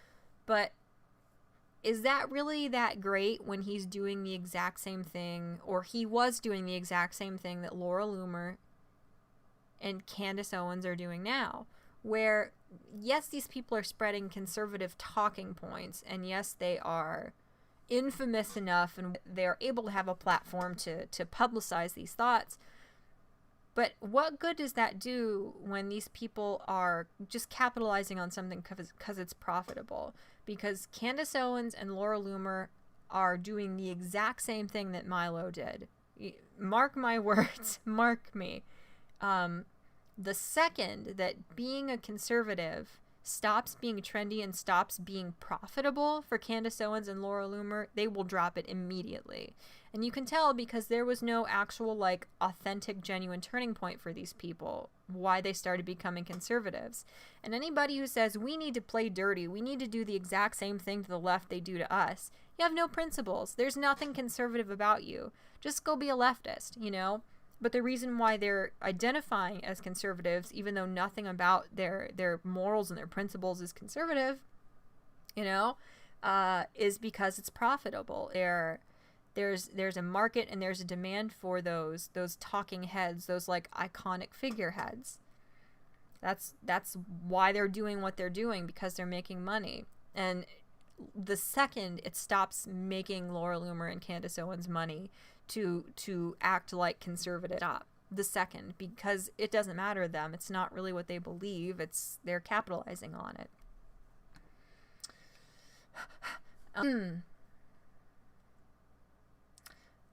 Yeah, whatever we're angry about right now. I agree. Yes, correct. A lot of the double standard excuses are simply, this happened historically to these people, so it's unacceptable. Basically, they're saying that the first time it happened, it was acceptable. That's interesting, yeah. If historically it happened before is the only difference. Margaret gets the bullet too. No, I love Margaret. She's got enough assets that would probably just cushion the impact anyway. Initially his speeches were great. Yeah, Milo was a hot mess before he became famous. It is interesting, like all the past that he just kind of like would flippantly like brush off and try not to acknowledge. It's very interesting. Yeah, but then his ego got to him. The YouTube streams before Trump was peak internet conservative. Yeah. I don't know. I think that Donald Trump is obviously less disastrous than Hillary Clinton would have been. I'm glad that he is the president because the other alternative was Hillary freaking Clinton. But I think the like Trump brand of conservatism has definitely muddied the waters as far as what conservatives actually stand for. I don't know if that's a good or a bad thing. Yeah, Candace probably got Kanye to feel like he was being used as a political point. Yeah, well, I mean, he kind of was. Not that he's not complicit and able to take responsibility for his own actions. And that's another thing. Kanye, I don't believe, I mean, obviously I don't know the man, but I don't think that he is all that conservative. Or I don't think great epiphany where he's like, oh my God, this is actually the way things work. Kanye is a strategic, pretty intelligent businessman.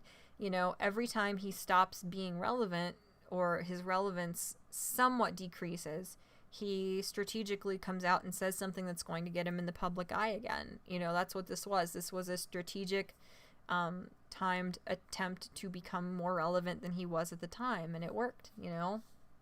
He got what he wanted out of it. Non-Americans profiting from USA politics and now that it's dark money, you can't even follow it back to a source. At least Lauren Southern did something in Canada, and I guess her ordeal in South Africa than her European boat trips. Yeah, I mean, Lauren Southern, I obviously don't know her, so I can't really pass judgment, but I don't know. Her, like, very, like, doe-eyed, sort of, kind of, like, snarky, but very, like, scripted conservatism. Something about it always struck me as a little bit, I don't know, I'm not sure, you know. I wish her the best, but I wasn't a fan of Lauren Southern. The USA is very influential over the rest of the world, so it makes sense people would care. That's a good point, yeah. I always, stop buffering, I hate you, oh my god. Sorry, I'm fine.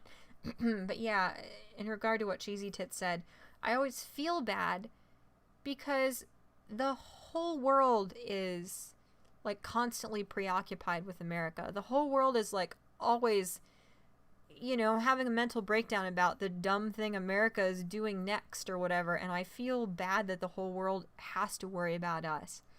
But it makes sense because, you know, at least for a little while yet, America is, like, one of the great economic superpowers. So, yeah, anything that we do, you know, politically, anything that's going to affect our economy is going to affect everyone else too, you know, so it makes sense to be worried the same way it's justified for Americans to be worried about what Russia is doing next geopolitically, or China, for example.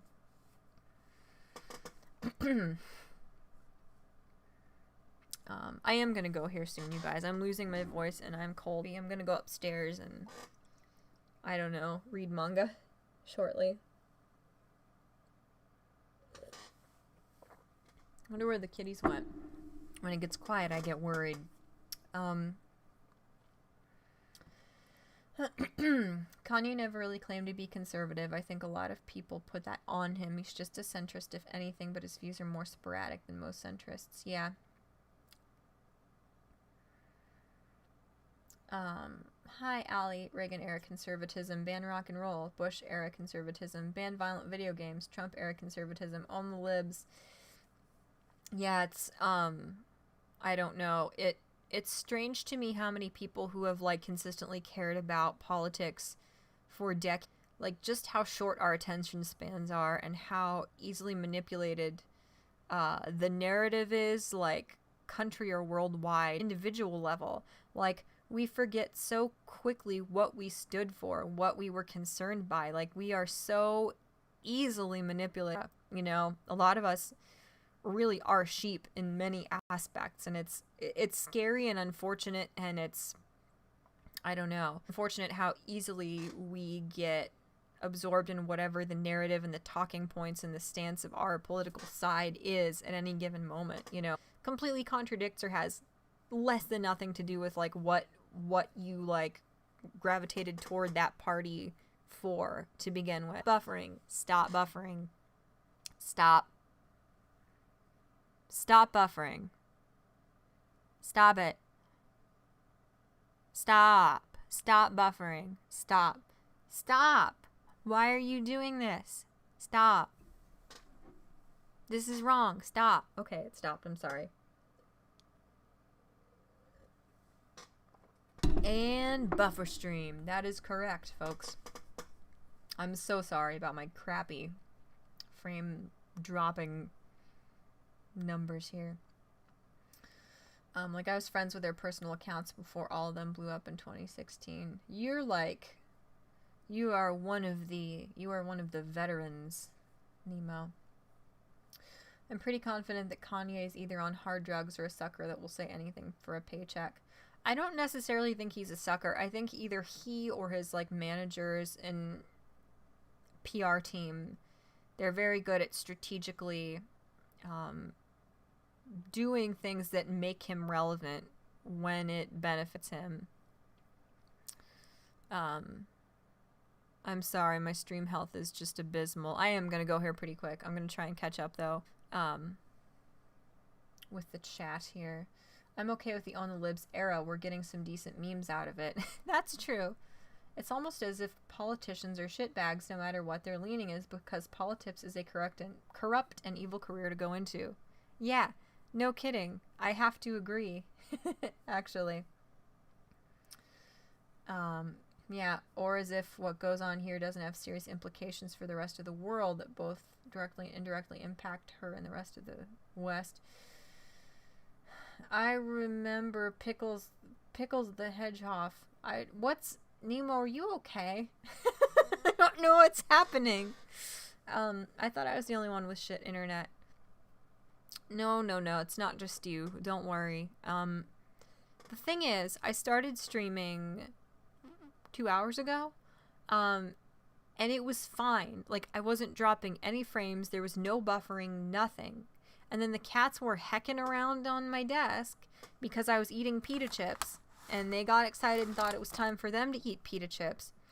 And somewhere, some connection got jiggled in my microphone. I lost audio. I'm a moron, so I didn't realize I lost audio for like 10 minutes of the chat saying, "There's no sound." And then finally I noticed, oh, Lauren Southern had a hedgehog named Pickles. That's very cute. I like hedgehogs, I think. I'm not sure. I wouldn't own one. She ended up getting 2 more, but no one has seen them in years. She sacrificed them to the Dark Lord. Probably not. That's slander. Please don't sue me, Lauren. Anyway, so yeah, like, I lost my audio, so I had to stop OBS. I had to unplug and replug everything in. Then it worked okay. Then my frames kept dropping, so I was like, well, frick. So then I started it again, and it's just getting worse every time I do it. I keep losing more frames, so yeah, it's really frustrating. Our internet is a lot worse here than it was like at the old apartment.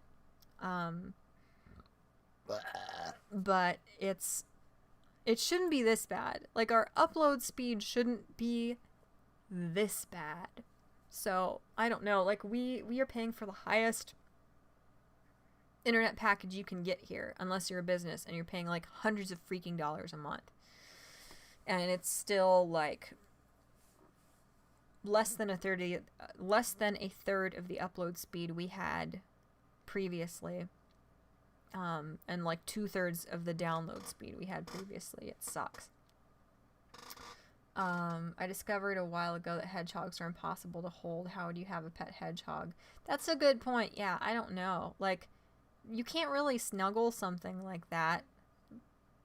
How could you snuggle? How could you even, like, pick something up like that if your hedgehog is, like, walking, like, into the road or the dishwasher or something? Like, I don't know. I was gonna say I prefer fuzzy things. I do. I like cats. I like ferrets. I've had a multitude of hamsters. I had rats, but I was so allergic to them I had to adopt them out to someone else, which broke my heart. Gerbil, Mary. Mary liked to run on her wheel so fast that she flew off her wheel and hit the glass and died. She died in her tank because of that's why you don't exercise. Rest in peace, Mary Berry. May your memory forever live on in our heart. I've had fish. I've had a couple little fish. I had Claire, my beta, for a long time. I had Mr. Wizard, who was a bearded dragon. But I think overall I prefer fuzzy things. Fuzzy things that aren't like horrifically pokey. Okay, bye Nemo, bye. Anyway, if you got cable but have low signal, you can get a booster. That might help. Like, we don't have cable. Like, we don't have a package. We used to. Like, the old cable line that the person who lived here before us had is now our internet line. So I don't know the intricacies. I'm not very bright, especially when it comes to internet stuff. But I will look into it. I will have tech support husbando look into it too and see why it's so bad, especially tonight when I'm the only one on the internet and I'm not doing anything else that would be taking up, you know, our bandwidth or whatever. I don't know. I'm probably going to go here pretty quick, you guys. I'm out of things to say. Mostly I wanted to show you the books I got. I'm so about those. And I also wanted to give you the excuses that I gave you at the beginning of the stream. Just that I apologize for not getting more videos out this month, like more scripted, pre-recorded videos. I did one that I was really, really pleased with, like a week and a half ago, and then I went to edit it and realized there was no audio, because my video editing software, I had just tested it. I had just tested my recording software to make sure I was recording audio through my microphone. Nothing changed except I started recording and it switched to a different non-existent like audio input. So I have this beautiful footage, and unless I want to try and like lip sync to it, unless I want to like dub over it, it's useless, that video. And you can also anticipate the like little, I don't want to say compilations, but I have been doing like daily little like logs where I check in and tell you guys what's going on with my like mood, my energy level, any withdrawal symptoms I'm experiencing as I try and get off of Zoloft, because that stuff it's exhausting and it's crazy, and people appreciated that previously when I went over some of that stuff. It was helpful and interesting to people. So anyway, I can be of assistance anyway, like my horrible experience with Zoloft withdrawal helps others, you know. I'm happy to help. Oh, you meant hamsters. Yeah, hamsters are cute until you work at a pet store and you watch them eat their babies. Then they're not as cute. That's a conversation for never, because I don't ever want to think about that again. I've seen too many hamsters eat their baby. It's pretty gross.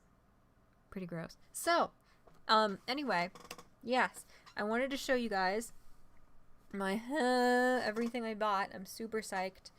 I'm reading OPM first, and then I'll probably read Vigilantes.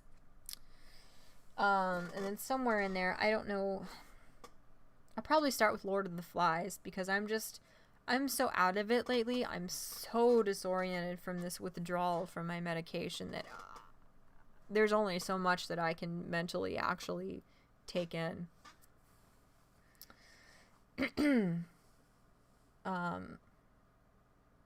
Please dub over your own video. Okay, I might do it. Actually, Cheesy Tits, there was another thing that I am planning on doing. I want to just like pick a normal run-of-the-mill political topic, and I want to script a video and film it and just like have the raw footage, and then I want to get really, really, really drunk and then edit the video. And then another day when I'm perfectly sober, I'll take the same raw footage and I'll edit it again, and then I'll upload both the video that I edited while I was drunk out of my mind and the version that when I was normal, like sober, because I want to see like the difference between like when I'm super drunk, just like out of my mind. Like I want to see how a video would come out that I like put together like that. Congrats on getting off the chems. Thank you. I'm on 50 milligrams a day now, and in a couple weeks I'm going to go down to 25 for about a month, and then I'll be off of it to get altogether. And it'll be the first time in 10 years I've been on antidepressants, so I'm honestly, like, thrilled that I finally will not be relying on medication to feel normal. Like, it'll be a little harder for me, but the side effects are so bad that I just feel like I'm dead inside, you know? So not having those side effects is definitely going to be worth it. So I'm excited. But I'll do that. I'll dub over my video. I'll try. Anyway, I think that's it for now. So I love you guys so much. Thank you so much for being patient with me. My ridiculous technical support nightmare here. Hopefully I won't drop as much on my stream. I will have tech support as Bendo look at it and see if the router needs reset or what can be done to fix it. And stuff. Okay. Yeah, I'm gonna do that soon. Any plans on music festivals next summer? For me, no. I have never been to a concert or a festival, and anything that's loud with a lot of people, I have zero desire to ever go to anything like that. Like, I went to once, and it was horrific for my anxiety, just because I was in, like, a tiny little room with a bunch of other people. I didn't have any privacy. That and being inundated with these huge crowds, just really bad for me. So no music festivals probably ever in my life, unless I become a totally different person. But, yeah. Anyway, I will upload more videos someday, soon, I promise. I might do more, I'm dying, I'm losing my voice. This is why I don't actually make words with my face. Release the video without audio. We will dub over it with what we think you're saying. Yeah, I can do that. And I can also, like, turn the captions on that, like, viewers can do. Like, you guys can make the captions if you want to. That would be, you know what, I might just do that. I'll refilm the video with audio and put up the serious one, but I'll put up that one without the audio too. That's a really good idea. So look forward to that soon. And I will keep streaming, because I love streaming. I love hanging out with you guys and chatting with. I'll probably do some streams in the near future with actual, like, real people again. I might stream with Nemo again. Michael Hatch probably. I don't know. I might be on Lords of the Night again someday. That was fun. I liked that. Or I might have some other people on my channel, like people who actually do, like, the YouTuber hooey, you know, nonsense. Anyway, yeah, I can't think of much else. But thank you guys again for being so patient. Yes, contest where best voiceover wins. That's a good idea. We should do that. And if you do like my content, as always, like, comment, and subscribe if you want to. Stop buffering. I hate you. Stop buffering. Stop. Thank you. Okay, stop buffering. See, it works. See, y'all stop and it stops. That's how you fix technology, folks. That's what you do. But yeah, if you want to support me, that's awesome. I'm kind of, like, giving up on trying to grow my channel, you know. I'm never gonna get it monetized again because it's so little. It's so little. Ay. But yeah, if you want to share my stuff or subscribe, that means the world to me. Don't ever hesitate to get a hold of me if you've got, like, video requests, or if you disagree with me. Don't think that you just have to either agree with me or not comment on my videos. You know, the more dialogue that comes from us bringing up different topics, the better. You know, I want to try and be open-minded. I want to learn from you guys, and if I'm wrong, which actually does sometimes happen, you know, I want to know your guys' perspectives and the other side of an issue, and, you know, be able to change my opinion if I'm presented with evidence that what I think about something political or whatever. So yeah, thank you guys so much for your support, your continued support, and hopefully your future support. And I hope you guys are having a great day wherever you're at. If today was cruddy and it's over, I hope that tomorrow will be better. And stuff. And yeah, that's it for now, I guess. So yeah, I love you guys very much, and